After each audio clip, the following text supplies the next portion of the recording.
Dobozva egy testvérem, a négó meg elfut a szélen.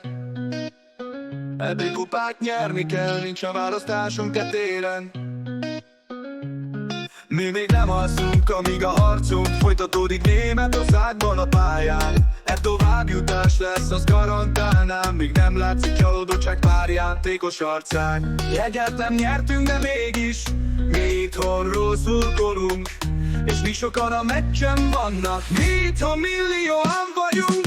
Szalaiat is a védelemben, kőkemény fal, Kerkelszel egyben, csatárba ellen a Martin vagy Varga majd ellövi a bal alsóba.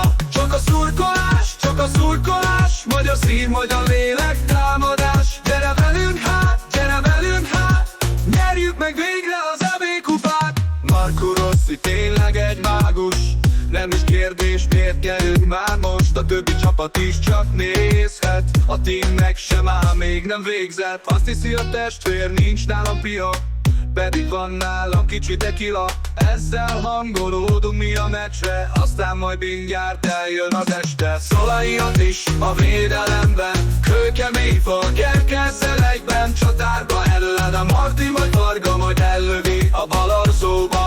Csak a szurkolás, csak a szurkolás, magyar szív, magyar lélek, támadás. Gyere velünk hát, nyerjük meg végre az EB kupát. Marco Rossi tényleg egy mágus, nem is kérdés, miért nyerünk már most. A többi csapat is csak nézhet, a team meg sem áll, még nem végzett. Azt hiszi, hogy testvér, nincs nálam pia, pedig van nálam kicsi tequila. Ezzel hangolódunk mi a meccsre, aztán majd mindjárt eljön az este. Szalaiat is a védelemben, kőkemény fal, Kerkelszel egyben, csatárba ellen a Martin vagy Varga majd ellövi a bal alsóba. Csak a szurkolás, magyar szív, magyar lélek, támadás. Gyere velünk hát, nyerjük meg végre az EB kupát.